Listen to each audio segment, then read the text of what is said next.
अस्सलाम वालेकुम। Hope all of you are doing very well. हमारा आज का जो टॉपिक ऑफ डिस्कशन है वो है halogen and the noble gases. इसका हम आज इंट्रोडक्शन देखेंगे और इनकी जनरल प्रॉपर्टीज़ के हवाले से बात करेंगे। तो चलिए हम अपना आज का लेक्चर जो है वो स्टार्ट करते हैं। सबसे पहले जो है वो हम हैलोजन्स को देख लेते हैं। तो हैलोजन में हमारे पास फ्लोरीन, क्लोरीन, ब्रोमीन और आयोडीन जो है वो आते हैं। ठीक है, तो ये इनकी कुछ जनरल प्रॉपर्टीज़ जो हैं वो दिखाई गई हैं। इसके बाद अगर हम बात करते हैं कि इनको हैलोजन्स क्यों बोला जाता है, तो हैलोजन्स जो है वो एक्चुअल में ग्रीक वर्ड से लिया गया है, जिसका मतलब होता है हैल्स मीन होते हैं सॉल्ट और जेनन मीन होते हैं टू फॉर्म और जनरेट। ठीक है, तो इनकी जो सॉल्ट फॉर्मिंग प्रॉपर्टी होती है उसकी वजह से जो है वो हम इनको हैलोजन्स बोलते हैं। हैलोजन जो एलिमेंट्स होते हैं इसके अंदर ये जितने भी मतलब एलिमेंट्स हैं बहुत ज़्यादा रिएक्टिव होते हैं। ठीक है, और तमाम नॉन मेटल्स होते हैं और इनका जो केमिकल बिहेवियर है वो ऑलमोस्ट सेम होता है। ठीक है, तो मतलब ये एक दूसरे के साथ मैच करते हैं इनकी केमिकल प्रॉपर्टीज़ में। पहले वाले जो 4 एलिमेंट्स होते हैं वो कॉमन एलिमेंट है हैलोजन के, लेकिन एस्टाटीन जो होता है ये रेयर हैलोजन होता है और ये एक्चुअल में रेडियो एक्टिव इन नेचर भी होता है और इसका जो हाफ़ लाइफ इसकी होती है वो 8.3 आवर्स होती है। ठीक है, तो इसमें 4 जो हैं वो नॉर्मल एलिमेंट्स हैं और एक जो है वो रेडियो एक्टिव एलिमेंट है। अगर हम इनकी फ़िज़िकल एग्जिस्टेंस के हवाले से बात करते हैं तो हैलोजन जो हैं वो डिस्क्रीट डायटोमिक मॉलिक्यूल्स के अंदर पाए जाते हैं और तमाम जो हैं वो मतलब तमाम फेजेस के अंदर पाए जाते हैं। गैसेस भी होती हैं, लिक्विड्स भी होते हैं और सॉलिड्स भी होते हैं। ठीक है, जैसे आपके पास फ्लोरीन है वो गैसियस फॉर्म में होती है, ब्रोमीन जो है वो आपके पास लिक्विड फॉर्म में होती है और आयोडीन जो है वो सॉलिड फॉर्म में होती है। इसी तरह फ्लोरीन और क्लोरीन जो हैं वो गैसेस होती हैं पेल येलो कलर की और ग्रीनिश येलो कलर की। ठीक है, मतलब फ्लोरीन जो है वो पेल येलो है और क्लोरीन ग्रीनिश येलो कलर की है और रूम टेम्परेचर और प्रेशर के ऊपर।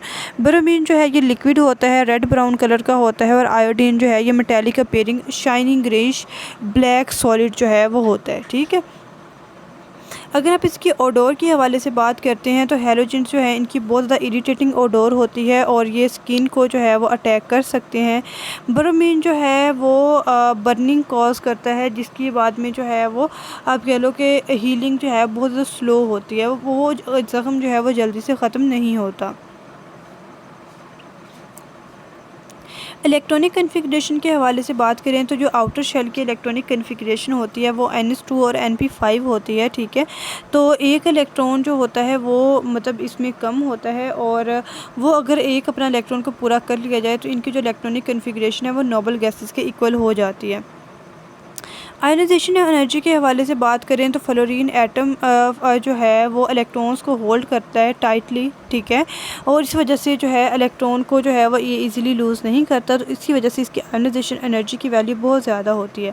लेकिन जैसे जैसे जो है वो एटम का साइज़ इंक्रीज़ होता है डाउन द ग्रुप, तो आयनाइजेशन एनर्जी की वैल्यू जो है ना वो भी डिक्रीज़ होना शुरू हो जाती है।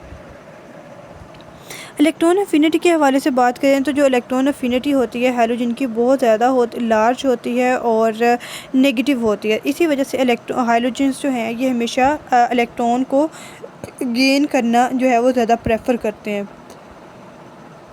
अक्रेंस के हवाले से बात करें तो हैलोजन जो है वो कोई भी फ्री स्टेट के अंदर एग्जिस्ट नहीं करता नेचर में, और हैलोजन जो है ये हमेशा नेचर में एज अ में पाए जाते हैं कंपाउंड्स की फॉर्म के अंदर। ठीक है, जिस तरह जो है वो कॉमन स्टेट है हेलाइड आयन की F नेगेटिव है, फ्लोराइड, क्लोराइड, ब्रोमाइड और आयोडाइड। ठीक है, और ये जो हेलाइड्स होते हैं ये सोल्यूबल होते हैं वाटर के अंदर और इसके अलावा ये समंदर में दरियाओं वगैरह में, सॉल्ट लेक्स में और अंडरग्राउंड जो आपके पास बेड्स होते हैं सॉल्ट्स के उनके अंदर जो हैं ये पाई जाती हैं।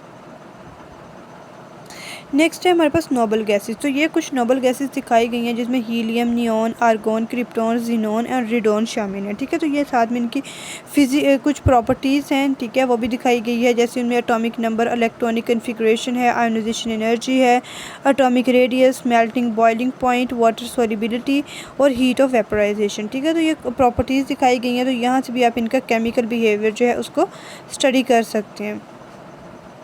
नोबल गैसेस के हवाले से बात करें तो इसमें जो एलिमेंट होते हैं वो जैसे मैंने पहले भी बताया helium, neon, argon, krypton, xenon और रेडोन शामिल हैं। ठीक है, तो इसको जो है वो हम ज़ीरो ग्रुप एलिमेंट्स भी बोलते हैं। ठीक है, और 8A ग्रुप भी बोलते हैं पीरियोडिक टेबल का। इसमें जो जितने भी एटम्स हैं, एलिमेंट्स हैं, वो कलरलेस और ओडोरलेस होते हैं, मोनोटॉमिक गैसेस होती हैं, जिनको आप लिक्विफाई भी कर सकते हैं और सॉलिडिफाई भी कर सकते हैं। इनको जो है हम नोबल गैसेस कहते हैं और सम टाइम रेयर गैसेस भी कहते हैं। और जो नोबल गैसेस हैं ये माइनर कॉन्स्टिट्यूट के अंदर जो एग्जिस्ट करती हैं एटमॉस्फेयर में, ऑलमोस्ट 1% जो है वो एग्जिस्ट करती हैं। नोबल गैसेस जो हैं आप इनको हवा से जो है वो आइसोलेट कर सकते हैं, either by the fractional distillation या फिर किसी भी केमिकल मेथड को इस्तेमाल करते हुए, ठीक है। तो जो प्रिंसिपल सोर्स होता है नियॉन, आर्गोन, क्रिप्टॉन, जीनोन वगैरह का, वो एयर होती है। अगर आप हीलियम के हवाले से बात करते हैं तो हीलियम जो है वो अर्थ में पाया जाता है एज आ रेडियो एक्टिव डिके के नतीजे में ये बनता है, ठीक है। और हाइड्रोजन के बाद जो है ये सेकंड मोस्ट अबंडेंट एलिमेंट होता है यूनिवर्स के अंदर। अल्फ़ा पार्टिकल जो होते हैं ये एक्चुअल में डबली आयोनाइज्ड हीलियम एटम ही होते हैं, मतलब हीलियम एटम है और इसमें से दोनों इलेक्ट्रॉन्स को निकाल दिया जाता है और He2+ जो है वो बन जाता है आपके पास, ठीक है। तो वो भी एक्चुअल में हीलियम एटम होते हैं।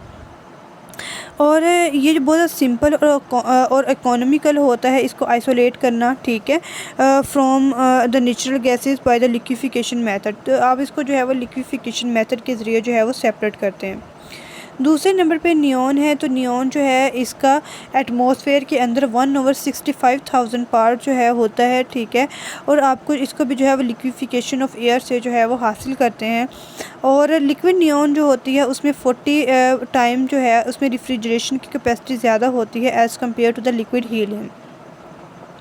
नेक्स्ट है हमारे पास आर्गोन। तो आर्गोन जो है ये कलरलेस और ओडोरलेस गैस होती है और ये बहुत ज़्यादा इनर्ट होती है एंड उसकी जो ट्रू केमिकल कंपाउंड्स हैं वो जो है वो नहीं बनाती, ठीक है। और इसके अलावा ये एज अ बाई प्रोडक्ट बनती है during the liquefaction of the air, ठीक है।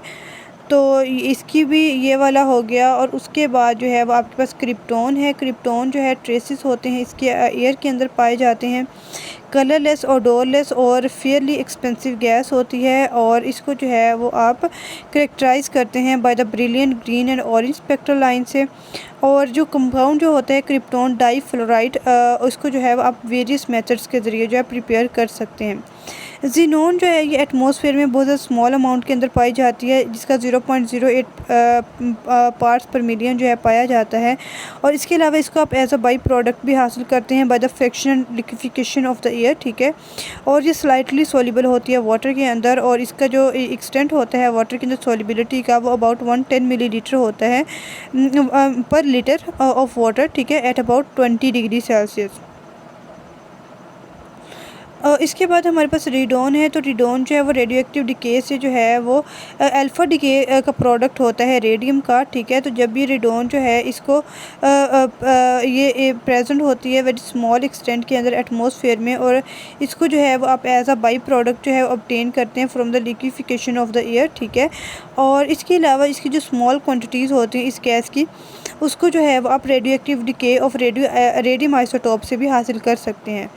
अगर आप तमाम नोबल गैसेस के मेल्टिंग और बॉइलिंग पॉइंट के हवाले से बात करें तो जो नोबल गैसेस होती हैं इनके अंदर वैलेंस शेल जो है वो ऑलमोस्ट ऑक्टेट के हवाले से तक होता है, ठीक है। और ऑक्टेट पूरा होता है एक्सेप्ट द हीलियम, जिसमें जो है वो 2 इलेक्ट्रॉन होते हैं उसके आउटरमोस्ट शेल में।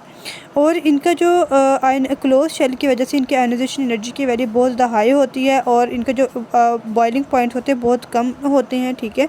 तो जैसे जैसे एटम का साइज़ जो है वो बढ़ता है तो इनके अंदर वॉन वाल फोर्सेस जो है वो इंक्रीज़ होती हैं, तो वैसे वैसे जो है इनका बॉइलिंग पॉइंट जो है वो इंक्रीज़ होता जाता है, ठीक है। तो जो हीलियम होता है इसका बॉइलिंग पॉइंट सबसे ज़्यादा होता है, सॉरी सबसे कम होता है। और जैसे जैसे इनका एटॉमिक नंबर इंक्रीज़ करता है डाउन द ग्रुप लाइक आप हीलियम से जो है वो नियॉन, आर्गोन, क्रिप्टॉन, जीनोन और रेडॉन तक मूव करते हैं तो आपका जो है वो बॉइलिंग पॉइंट जो है वो इंक्रीज़ होना शुरू हो जाता है। तो यही हमारा आज का लेक्चर था जिसमें हमने कुछ जनरल करेक्टरिस्टिक्स पढ़ी ग्रुप 4 जो है आपके पास 7A और 8A की, ठीक है। आई होप कि आपको क्लियर हो गया होगा। अगर किसी कोई क्वेरी हो तो आप इसको कमेंट सेक्शन में पूछ सकते हैं। अल्लाह हाफिज़।